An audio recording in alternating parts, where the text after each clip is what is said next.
Hello everyone and welcome back to the channel.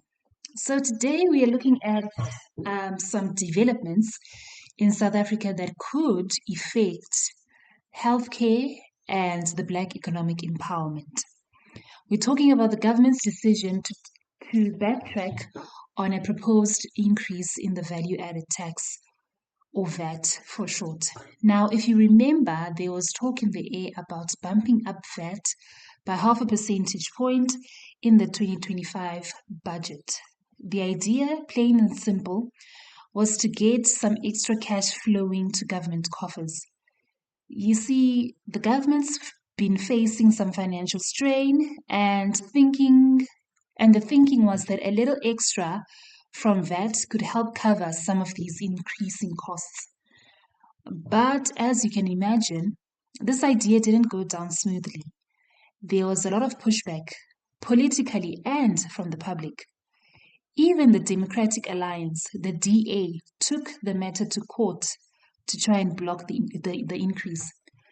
And it seems that all this pressure has paid off because the National Treasury has now announced that they are dropping the proposal to hike VAT. On the face of it, this may seem like good news, right? Less tax coming out of our pockets, and in the short term, it's certainly a relief for many South African households who have already been feeling the pinch. But this decision could create some serious headaches down the line for the government's plans. Without the extra money from the VAT, the government is going to face some significant challenges. The VAT increase was being eyed as a potential funding source for some pretty ambitious projects. Two big ones that they are now looking a bit shaky are the National Health Insurance, the NHI, and the Broad-Based Black Economic Empowerment, or BEE, Transformation Fund. Which is a good thing, actually, because the government was not going to use the money for any of that. They were only going to use this. They were only going to spend it on themselves.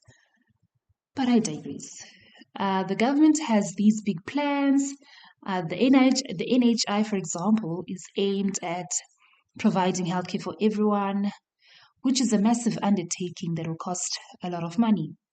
Estimates put the additional cost at around 200 billion rand on top of what's already been spent on health. Then there was this BEE Transformation Fund, which is also going to need a substantial amount of cash to get off the ground. Now that the VAT hike is off the table, where's that money going to come from? The National Treasury itself has lamented the fact that they're now looking at a revenue shortfall of around 75 billion over the medium term. And that's a huge, huge chunk of money. And here's another angle to consider.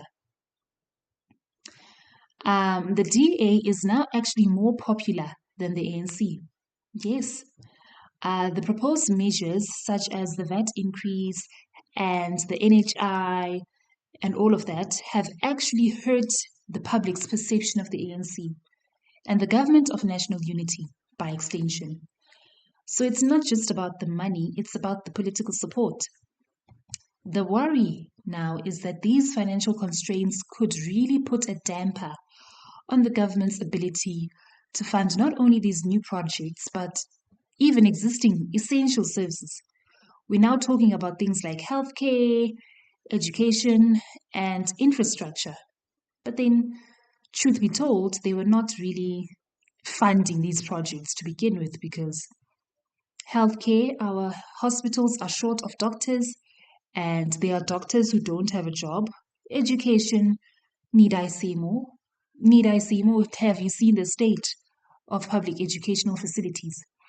Infrastructure, oh my God, really? Did we forget about potholes? So it's not like they were using this money for any of that to begin with. But I digress.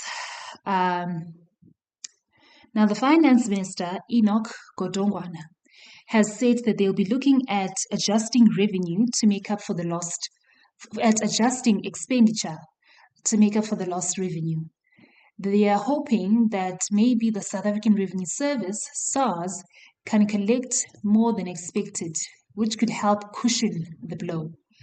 But the bottom line is some tough decisions about where the money will go will have to be made. The National Treasury has also said that because the VAT increase isn't happening, some of the measures that they have put in place to help lower income households deal with the potential impact of that increase will also need to be scrapped. Really?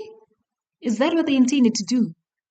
Increase the VAT by 0.5% and then put in a measure to help lower income households deal with the potential impact of the increase.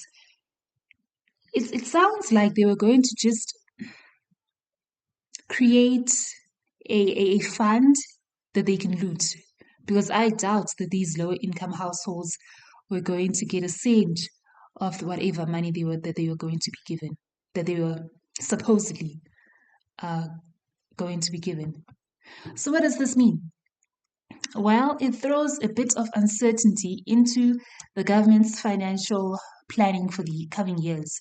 It raises questions about how they're going to fund these big initiatives, initiatives like the NHI and the BEE Transformation Fund. And it could potentially put pressure on the delivery of essential services. This whole situation really underscores the tightrope that the government is walking when it comes to managing the country's finances. They've been running a budget deficit for a long time, and debt levels are already a major concern. Losing out on the potential VAT revenue just adds another layer of complexity to an already challenging situation. For us as South Africa, it means we need to pay close attention to how the government plans to navigate this shortfall.